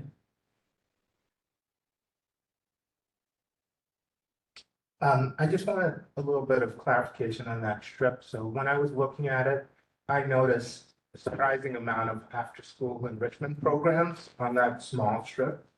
I hear Kumon is no longer there. There's two other ones. Yeah, I believe there is a karate school there or a type of defense school, and I believe there's a music school. So according to OCM, which we go by what they tell us, and I know that it's a little up in the air. As of now, the only requirement by law is the school. They have to be a certain feet, which I believe is 500 feet, and they have to be 1,000 from or 300 from a place they're like a religious, 200 feet from a religious organization. So this location, those two schools are not considered like a school building. They actually take up as a part of the strip. And if I looked on the map, they were going to be right between the pizza shop and something else. They're not right next to those two schools. There's a shop between them or two. So. And when you're talking about the religious institution, because there is also some kind of religious adjacent. Yeah, it's further, the one that, the two that I saw on the map, there could be more, you know, I would just look at the map. I saw one that was over the requirement of the feet for both sides, both the Our Lady of Mercy and then the other one right across from PS 144. No, the one on that same street, there's like what they were You're saying. talking about the rabbinical council that's there, Baharian? How is that? Yeah, that's not considered, they don't consider that a house of worship. So, and the other thing is the house of worship actually has to occupy the entire building. And because that entire strip is a building and each, you know, they have separate addresses, that one wouldn't qualify as a actual house of worship. Yes, Kevin, Clarifying, that is the location where we will be. you're going to be in the rabbinical council? Yeah, they're no longer. Your lawyer told us it was going to be in the former Kumon location. So this is the problem. We're getting like on Kumon, and now you're saying it's going to be the Baharian Rabbinical Council space. Yeah, And that's important for us to understand when these questions that are material to our discussion come up. Yeah, I definitely apologize for any confusion that may have been caused, but I can assure you it's going to be the second store. The Vicarian Rabbinical Council is no longer there, and that's the location. And the design plans that we submitted are for that location. Okay. All right. Thank you for clearing that up. And we have Karen Imus, and then I saw Martha's hand as well. And now I see Saba's hand as well. Guys, we have another applicant, so after Saba, we're going to have to move on to the next one. Karen Imus. Yeah, thank you for the presentation. I did want to follow up on the last comment that there is an institution called Learning Lab on that block, which is an after-school enrichment center and camp, mini camp on days off. And so I just wanted to note that Learning Lab is a facility for young people and an after-school enrichment center. But my question for the applicant is whether any of the neighboring businesses have been briefed or introductions have been made, or if there's an intention to just introduce yourselves as a business to any of those. Sorry. So she asked, have you had a chance to go to that area and introduce yourselves to the local business to let them know that you're coming in to the community with one part of it? And then I didn't really hear the first part. Karen, you were just confirming the gym / the learning lab? The Kumon? That's correct. It's called Learning Lab, not the Kumon. It's a institution called Learning Lab that is currently open and runs an after school.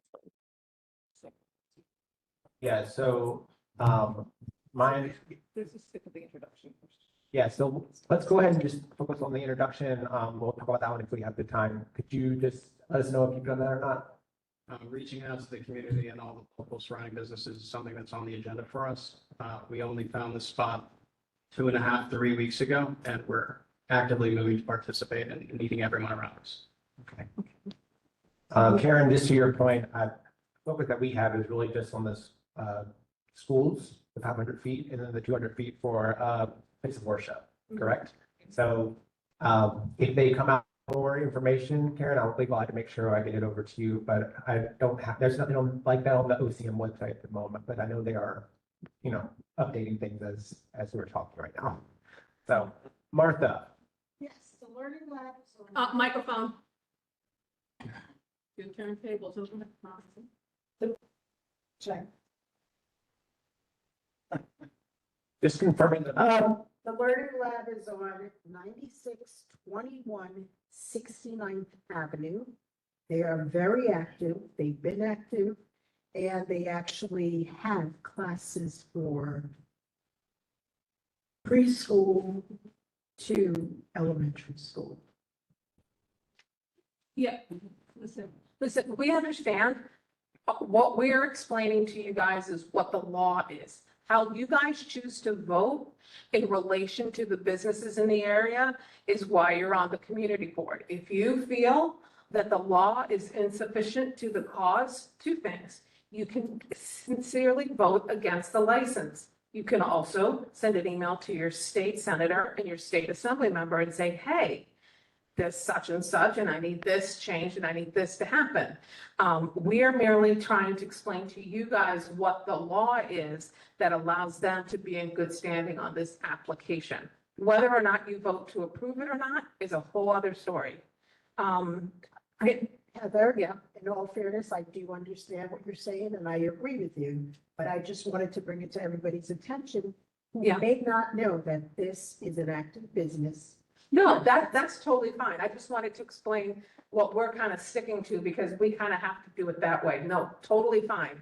And we've actually had this situation before. We had an applicant who was looking to apply on the one street that has a Queens Community House after school program. There was these two guys from Seattle or Oregon who were going to open a business there. And we had a good long conversation on that one too. So I know it's an issue that is really near and dear to a lot of your hearts and your concerns. So I get that. Okay, so the next person we have is Saba. I'll be really quick, thanks. I had a question, will you be hiring locally? Since you said that you're from Long Island. Absolutely. And will it be, and then this falls into that question of, I know that you are not a medical dispensary, you're an adult recreation dispensary. Will you be having more than one employee in charge, or will it be the same one throughout the week? So there's likely going to be at least 2 employees in charge, 2 people that are trained to cover the manager position. And to answer your other question about locally sourcing employees, yes, we're actively talking to Queens Community House and also recommendations from Barbara, Christina, and Heather. Okay, thank you. Okay. Okay, so because there's a lot of questions, and then we may have questions for the other applicant who is gracious, who has joined us as well tonight. I'm going to go ahead and start by doing the vote for this one, and then we're going to move to the next one. So right now, we're going to do yes or no. Yeah. Okay, so yes would be to approve, no would be to not approve. Edgar Alfonseca. Edgar is yes. Mira. Edgar is yes. David Aronoff is not here. Robert Ash. Robert Ash is a yes. Juliet Balbima. Juliet is not here. Anicia Ione. Anicia is a yes. Salwa Baida. Salwa is a no. Kavish Batra. Kavish Batra is a yes. Peter Beadle. Peter Beadle is a yes. Howard. Yes. Howard is a yes. LT. Yes. LT is a yes. Kendra. Kendra is a yes. Latrice. Latrice is a yes. John. Yes. John is a yes. Keith is not here. Alem. Alem is a no. Carla Fuentes. Carla is a yes. Nicholas. Nicholas is a no. Tamara. Tamara is a no. Andy Guao.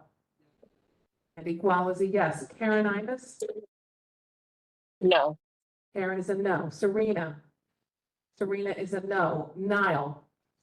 Niall is a yes. Marcel. Marcel is a yes. Mark Laster. Yeah. Mark Laster is a yes. Dr. Renee? Dr. Renee? Yes. Okay, yes. Pat Morgan? Yes. Pat Morgan is a yes. Dr. Renee is a yes. Saba Mudalar? Yes. Natalie? Natalie is a no. Saba was a yes. Jessica Corin? Jessica's not here. Joy Pratt? Joy is a no. Raj? No. No. Diana Rocknayev? No. No. Gary Rivkin? No. Liz Robbins? Yes. Pedro? Yes. Sherry's not here. Gladys Sandoval? Yes. Yes. David Shantz? Yes. Herb? Yes. Yes. Amit? Yes. Eugene? Oh, Amit, yes. Herb, yes. David Shantz, yes. I'm sorry. Eugene? Eugene, yes. Gene Silva's not here. Daniel? Daniel, yes. Lou? No. Lou, no. Martha Tucker. Martha Tucker, no. Diana Walcott. Diana Walcott, yes. Brantley Winstead. Yes. Yes, Effie's not here, and I'm gonna be a no tonight. All right, do you want to go ahead and move on? I will tally the votes. Give me 2 seconds. Thank you, Geraldine. You can have a seat right now. Once we get the tally, and if you would like to leave, you are welcome to head home. Okay, so our second application for the adult use retail cannabis dispensary is called Cushy. We have Bradley here with us tonight. So Brad, could you come on up? Bradley, sorry, come up to the mic. I want to know if you could just maybe go a quick 2 minutes as well. And what made you want to open up in Forest Hills, Enrico Park? Hi, good evening. My name is Bradley Phillips. Just a great neighborhood, a great New York City neighborhood. I've lived in New York City, several of the boroughs, pretty much my whole life. And it was an area that when I was able to get also a social equity license due to a bunch of marijuana arrests. Looking around the city at where I wanted to be, I found this to be a perfect neighborhood. We were able to find this location from last week's conversations. We remeasured. We are well outside the 500-foot range. Also, some of the concerns from last week, we are working with our architect to possibly do a double door or some kind of vestibule so that when you open that front door, you don't kind of look right into the store. Yeah, so he's drawing up new plans as we speak. And I learned a lot from this meeting today as far as community outreach. Not something that I had a whole lot of business experience with previously, but just coming here and listening to the things that are going on. Sneaker drives, oh, I could help you with that. Got plenty of those. And getting involved with the community is something that will take time, but we will be committed to. Perfect. Thanks, Bradley. I just also wanted to throw out that down to let you all know this. This location would be at 104-39 Queens Boulevard. For the people who are wondering where that might be, that's near the new Wingstop that just opened right there when you're going down Yellowstone, right when you're going back up. You guys know what I'm talking about? Where the dental office was at? There's a Walgreens, Wingstop, there's a deli. Yeah. Yes, yes, right across from Parker Tower. Yes. Yes. Hold on. Sorry. Do we have any questions for Bradley while I'm standing up? Okay. Anybody else? Salwa, Oh, Raj? Salwa, and who else? Raj, okay. Can you get Salwa on microphone? Thank y'all.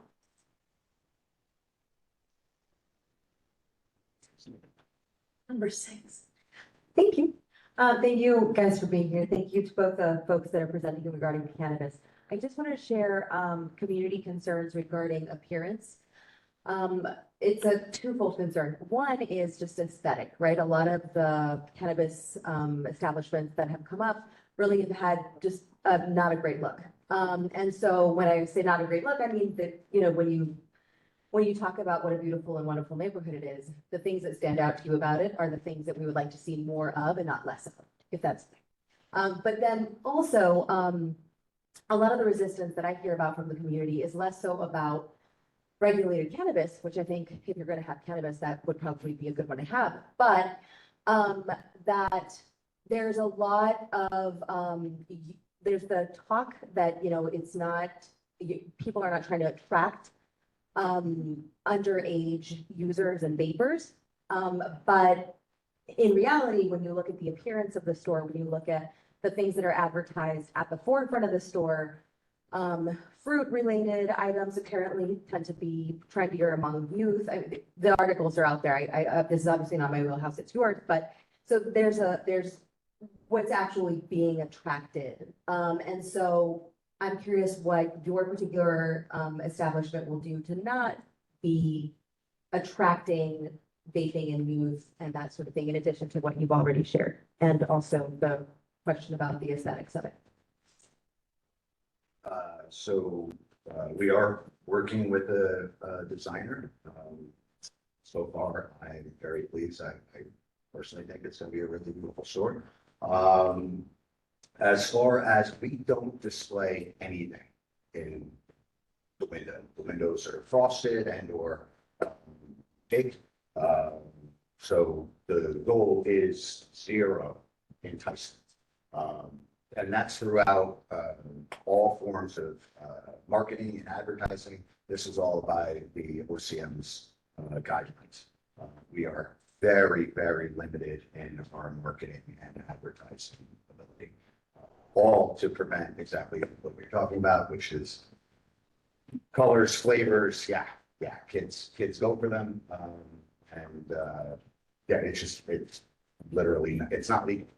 So we would not do anything to jeopardize our license. Thank you. Raj, say pass it back.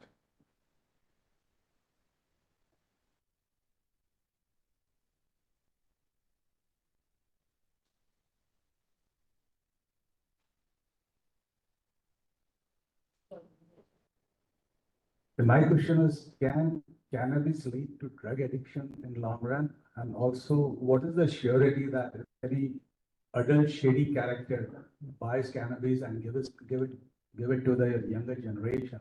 As we have many schools around us and many young adults are moving around.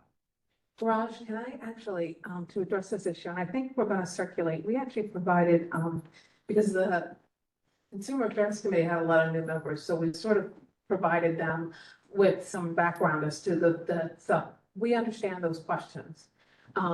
But what we're supposed to do tonight is just vote on the license, because the law in New York, and he can answer these questions, not a problem.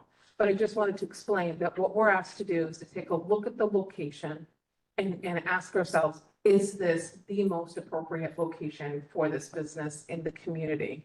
And you're free to vote no every damn time if that's how you feel. And that's totally fine, because that's why you're on the board. You have a unique perspective that is represented in the community.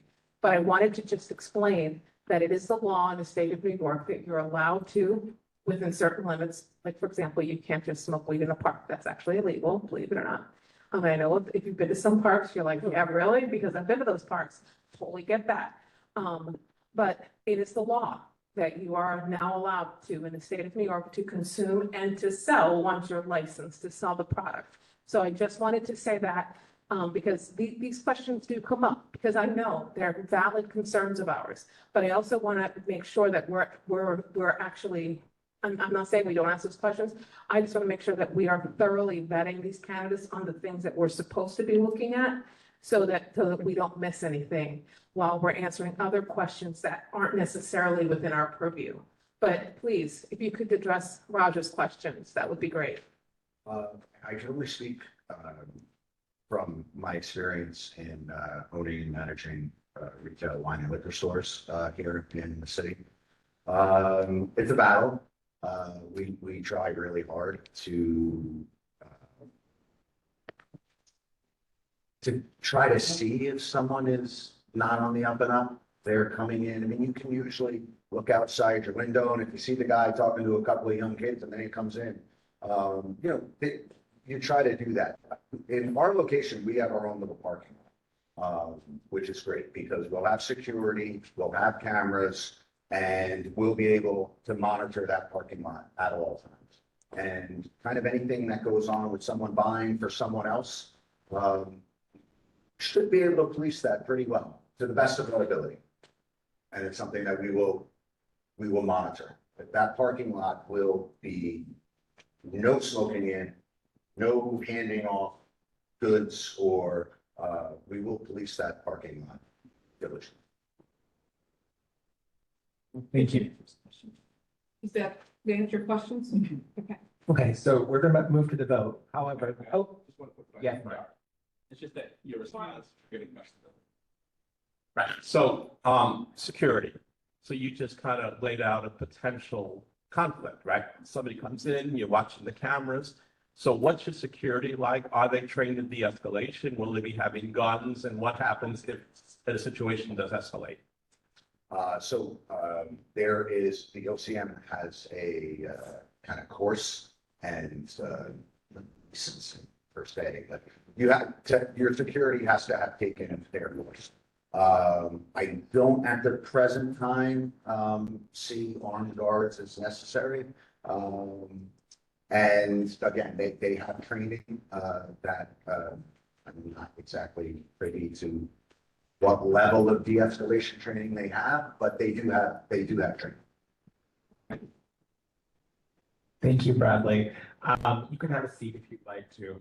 So before we go to the vote, just wanted to let you know, because I forgot to tell you all, that the Consumer Affairs Committee met last Thursday, and we heard from Bradley and Ben's attorney. He was not able to make it.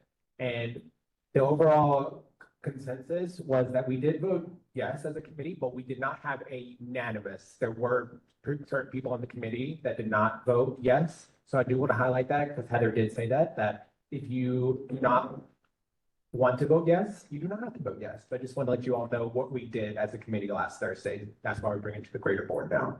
Is that So- for both? I'm curious. Yes, Yes, For both. that was. it was yes for both, but again, it wasn't a unanimous yes. Some people did not vote yes. Okay, we're gonna move on to the vote, and Heather is going to initiate that right now. Okay, and just to report, the location at 9601 69th Avenue did pass with 28 yeses and 14 nos. Okay, so going down the list again, Edgar Alfonseca. Yes. Yes, Edgar Alfonseca, yes. Robert Ash. Yes. Robert Ash, yes. Anicia Ione. Anicia, yes. Salwa Baida. Yes. Salwa, yes. Kabish. Kabish, yes. Peter. Peter, yes. Howard. Yes. Howard, yes. LT. Yes. LT, yes. Kendra. Kendra, yes. Latrice. Latrice, yes. John Dershowski. Yes. John, yes. Alan. Alan, no. Carla. Carla, yes. Alan was a no. Nicholas. Yes. Nicholas, yes. Tamara. Tamara, no. Andy Gual. Andy Gual, yes. Karen Imus. Yes. Karen Imus, yes. Serena Jane. Serena Jane, no. Niall Johnson. Niall Johnson, yes. Marcel. Marcel is a no. Mark Laster. Yes. Mark Laster is a yes. Dr. Renee. Yes. Dr. Renee is a yes. I hear you, woman. Pat Morgan. Yes. Pat Morgan is a yes. Saba. Saba is a yes. Natalie. Natalie is a yes. Joy. Joy is a no. Raj. Raj is a no. Diana. Diana Rocknayev, I'm sorry. Yes. Diana Rocknayev is a yes. Gary. Gary is a yes. Liz Robbins. Liz is a yes. Pedro. Yeah, Pedro is a yes. Gladys. Yes. Gladys is a yes. David Chance. David Chance is a yes. Herb. Herb is a yes. Amit. Yes. Amit is a yes. Eugene. Eugene is a yes. Daniel. Daniel is a yes. Lou. Lou is a no. Martha. Martha is a no. Diana. Diana is a yes. Brentley. Yes. Brentley is a yes, and I am a yes. And the yeses have it. So thank you for that. Okay, now on to liquor. Okay, one fun thing to another, no, it's not with you guys.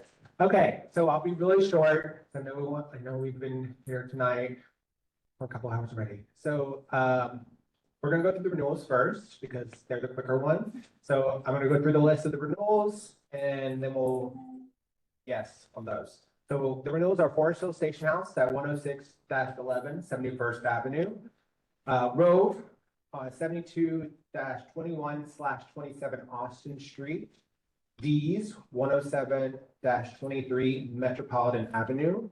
El Pollo Inca Peru 112-20 Queens Boulevard. Bear Burger at 71-49/51 Austin Street. El Coyote at 70-09 Austin Street. Pelicana Chicken 102-07 Metropolitan Avenue. Prince Tea House 15-17 Station Square. Matisse Latin Cuisine 110-72 Queens Boulevard. and White Radish at 108-25 Ascan Avenue. Thank you. Those are our renewals. Do you want me to go through the new ones as well, or do you guys like to go? No, let's vote. Okay, so then we'll do the new ones as well. So the new ones are going to be. All right, guys. Okay, is Yapa at 63-32 108 Street, Forest Hills. They are a Middle Eastern restaurant. The principal of the restaurant currently operates a grocery store with a beer and wine license across the street from the restaurant. The next one's Clio. They're 107-04 Queens Boulevard in Forest Hills. They are a kosher Mediterranean full-service restaurant and bar. They might sound familiar because they had a correction. They had to resubmit an application because they addressed that they found the application was not the correct address, so they're coming back for a new approval. And that original location was 107-10 Queens Boulevard. So now it's 107-4 Queens Boulevard. And they're operated by BCL Hospitality Group, led by Jan Kazanowski. Apologize if I butchered that last name. They have 15+ years in high-end restaurant management. The other two are Wafu Kitchen at 107-09 70th Road, Forest Hills. New ownership is assuming a new individual is assuming ownership for the existing restaurant. That's the new reason for the change, the new approval. And then, but there's no change in the business operation. So if you've been there before, nothing's going to change regarding to that. And the last one is BBY Bright Future. They're at 69-12 Austin Street. They are a Japanese restaurant with an experienced owner and management, and they were formerly at Sushi Ya. And it's a sit-down format with recorded music, and they had written that there will be having some earlier closing hours to represent that our community tends to shut down by 9 p.m. So I want to let you all know that. But yeah, those are our renewals and our renewals. And also there were no violations per the 112th precinct for any of the new or renewal applications. So I'm gonna pass over to Heather to do the vote. Oh, apologies. Everyone, because I forget we did this through email. My apologies, everyone.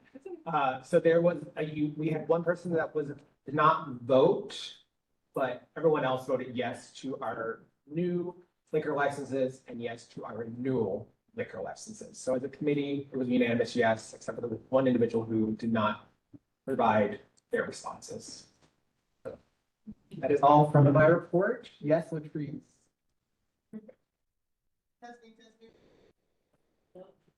Testing. Was there a reason this individual did not vote? There was no response. I followed up with them twice. That's all I can say. I reached out to them for their response twice, and I believe Christine also reached out to them twice. Thank you. Yes.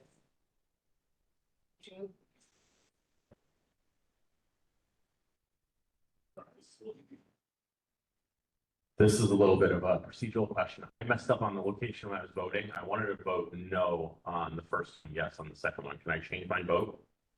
So you wanted to say no to the one by PS 144? By the one that's by Lillian Pizza, yeah. Okay, that's fine. Yeah. We can make note of that. Thank you. It'll change then the vote from 15 to 28. Is there anyone else that has a question regarding the new? 27, sorry. 27. Okay, does anyone else have any questions for new or renewal liquor licenses? Okay, awesome. Thank you all for giving me the time to speak. We're gonna do the vote at this point. Okay. All right, and unless there's a reason why I can't do this, I'd just like to do a voice vote for votes. So if anyone is opposed to any of these. Okay, all in favor to renew all the liquor licenses on our agenda tonight? All in favor, say aye. Aye. Anyone? Aye. Anyone opposed, say no. Good. Okay, all in favor of the new liquor license application, say yes. Yeah. Anyone? Okay, say anyone opposed, say no. No. Okay, now is the presentation from our local elected representatives. As they come forward, that are in the room, if they could come to the front of the room, like here in front of our table, that would be great. I want to make a note to the board members. Meeting, Guys, each of you are supplied, come on down, don't be afraid, I don't bite, my God. Each of you are supplied in advance of this meeting, I believe, the questionnaires for the cannabis applicants, and you are also supplied the video for that meeting. So please, if you can, brief yourself ahead, because some of the questions I heard in the room tonight were answered on these applications, and I am trying to move these meetings as quickly as possible. I can only talk so fast. So please, please, please, please try to prep for these meetings, and let's not waste one another's time with questions that have already been asked and prepared for. All right, go ahead. Let's first go to WebEx. Let's go to Mercedes and Amparito, and then we'll hit you guys. Is that okay? Okay, thank you.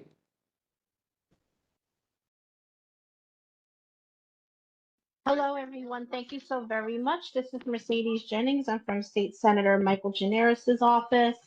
Thank you so much again for having me tonight. I hope everyone had a wonderful summer. I have quite a few updates. Sorry about that in the background. I do apologize. So let me give you the updates for our office. First and foremost, we did not forget about the Real ID DMV event. Again, they've been inundated with a lot of people that were coming in over the summer. So our office is working really hard over the next few months to see if we could do one for Community Board 6. I am going to continue to stay posted with Community Board 6 board to see when we can schedule that. Just want to let everyone know that. Also, as you know, back to school started last week. The senator had already done 6 events in the district, giving out almost 150 backpacks and 100 lunch bags to students in need in the community. He also had just sent out notices funding at least 15 schools in our district to provide more academic and extracurricular supports and activities, totaling up to close to $200,000. Our office has also received an influx of calls from constituents asking in the district about school busing implementation for their children. If you're having any issues or concerns with your child when it comes to busing, buses coming on time, knowing when the bus is actually coming, or issues with trying to get a new stop on the route, definitely call our office because we are working with many constituents concerning this issue this school year. Also, our office has been tracking the new Queens bus redesign implementation. Our office received a lot of complaints before August 31st concerning certain bus lines that had buses that were going to be discontinued.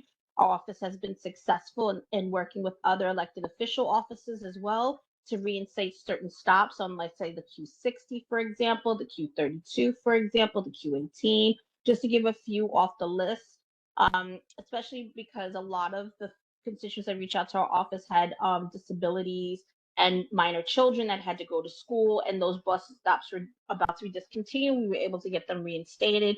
So if there's any bus stop in particular that's causing significant issues for you, or especially if you're disabled, or if it's up a hill and it's hard, you're thinking about when the weather gets bad, please let our office know, because we're trying to keep track of that and see what we can do with the MTA and DOT and make those changes. And lastly, and most importantly, our office had just moved. We are starting Monday. Our new location will be 3718 Northern Boulevard in Long Island City on the 5th floor, room 525. So just wanted to let everyone know that. Hopefully, are there any questions? I see no questions. Mercedes, thank you so much. Have a wonderful evening. Thank you for sticking with us. And thank you for your success in those bus redesign changes. Okay, next up is Amparito. Amparito, what's going on? Hi, good evening, everyone. Welcome back. Thank you so much. I just have a few announcements as usual. September 23rd at 6 p.m., we're just hosting our Caribbean Heritage Celebration at the Queens Museum in Flushing Meadows, Corona Park. On Thursday, September 25th at 6 p.m., we'll be hosting our Mexican Independence Day celebration at Queensborough Hall. On September 27th, which is a Saturday, from 4 to 7 p.m., we're hosting our annual Climate Expo, and that's going to be held at the New York Hall of Science.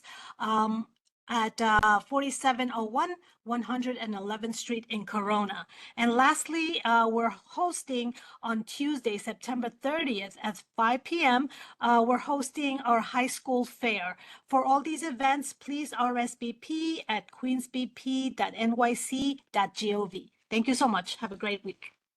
Thank you, Marita. And I have to say, just to plug those events at the VP's office, even if it's not your nationality that's getting celebrated, those events really do the heart good. And I have to tell you, the food's hella good. So, you know, if you want to like fill your tummy and fill your soul, make your way over. Those are so true. Just wanted to So say true. that. Yeah, thank you. Okay, next to the people in the room, Kevin. Hey everybody, hope everyone had a good summer. For those of you who don't know me, I am Kevin McAleer. I'm council member Lynn Sheldon's Legislative and Budget Director. Like I said, hope everyone had a great summer. And over the summer, we also, speaking of schools, did a backpack giveaway that seemed to have gone really, really well. I was in Montauk when that happened, so I was not there in person, but I was told that it went excellently and the pictures were great. But furthermore, we have some legislation that the councilmember has recently introduced, including today at the stated meeting. The one that we introduced last month is Intro 1369 that we're very excited about, which would grant employees in the city of New York paid time to go for medical screenings. This is for things like chronic diseases, for things like cancer, things that are more than just a simple doctor's appointment. Sometimes they can be time consuming, and we wanted to make sure that people who needed to go to those medically necessary appointments had the time and were not forced to go without pay to do so.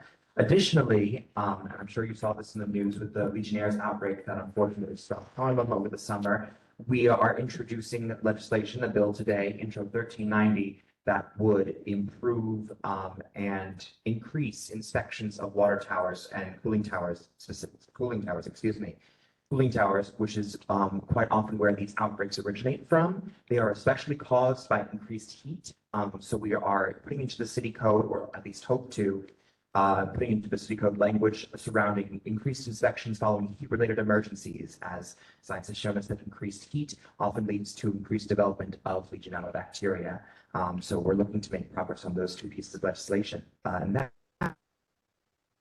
nothing else to say, but you know where to find me if you need me. I'm mostly available, except when I listen to jazz, but you know. I feel like, Kevin, just to put it on the record, we're still anxiously awaiting if the council member would please consider signing on as a co-sponsor for 1138 on daylighting. We passed a resolution unanimously for that. And we've been asking, you know, we continue to do things in this community. This is not you, baby. I'm not trying to whatever, but we continue to try to do things to keep our children safe. As you can see, we've now got these two school streets. This would go miles to keep our children in this community safe. So we would love for her to be a co-sponsor of that bill. So you can take that back if you don't mind. Absolutely would. Smile. Absolutely. We know what you know how to do. Okay. Thank you so much. Okay, who's up next? Go ahead. I know. All good. Okay, hello. Hi, everyone. I'm Eliana. I'm here tonight. It's my first time going to one of these. I'm excited to be here. I'm new with the member Andrew Hevesy. It's been a great time working for him so far. I just joined him about a month ago. So I can't give much of an update on all of the summer, but I can say that we did do a backpack event. We've done a lot of back to school events, such as reaching out to all the local principals and PTA people who are in charge, just to let them know that we're a resource for them. I'm looking forward to, you know, meeting more people in here on like a one-to-one basis. Excited to be here. The first thing I just wanted to say is, obviously tomorrow we're approaching the 24th anniversary of 9/11. So just want to extend sympathy to all the lives that were lost, and, you know, family members, anyone else who is impacted, and also for the veterans and first responders that currently are serving as well. On the local front, we've done a lot of community cleanups recently. The last one that we did had 50 students at it. and over 100 people volunteering in general. The next one's going to be in Glendale on September 20th. And then we have 2 additional cleanups coming in, up in October, one in Kew Gardens, one in Forest Hills. So let us know if there's any sort of areas that you specifically think are in need of this. We don't have locations for those 2 yet. So we're definitely open to any suggestions. And then in terms of the MTA concerns regarding the relining of the bus lines and everything, we've definitely gotten a lot of constituent concerns regarding either stops taken out or the routes being moved. I know especially for, people who are either elderly or there's accessibility concerns, we're definitely raising all of those concerns to the MTA, to our contacts there to make sure that, these are accessible for everyone. And then on the legislative side of things, Assemblymember Hevesy is currently getting together all of his legislative priorities to be ready for the 2025-2026 legislative session. They have a range of topics that he either is co-sponsoring on or leading those bills. A lot of them have to do with children and families, just because he's the chair of that committee, but he definitely still. Well, if you have any bills that you would like him to be involved in or a topic that you'd like him to introduce, he's definitely open to anyone's suggestions. So feel free to reach out to our office. And yeah, that's pretty much it for me. If you have any questions, our door is always open. You can call, email, all those things. But it's nice to meet everyone. I'm happy to be here. And thank you so much. And I'm going to be on the record to say that Hevesy's office has worked hard with us this summer. We've worked hand in hand with Kevin in the office on these bus issues. It's been really great to partnership with them. It kind of helps consolidate some of the concerns that we've been pushing forward. So just so that you know, he has been a wonderful partner throughout the summer. I'm trying to deal with some of these challenges. So thank you so much. All right, Jordan. Good evening, Jordan Goldis with Congresswoman Meng's office. Good to see everybody and hope everyone had a great summer. Just a quick 2-minute update on our end. This week, after spending the August recess in Queens, Congresswoman Meng returned to Washington. In the coming weeks, she'll be standing up to Republican funding cuts that will make life more expensive for families, forcing a vote to release the Epstein files, and addressing a potential government shutdown. Back in 2022, I'm not sure if you remember, the Congresswoman, joined by transit riders, advocates, and several Board 6 members, gathered at the 63rd Drive Rego Park subway station to call for more accessible subway stations throughout the city. And this past July, we got an update. The MTA announced that it would install elevators at the Rego Park station. So really excited about that. Thank you.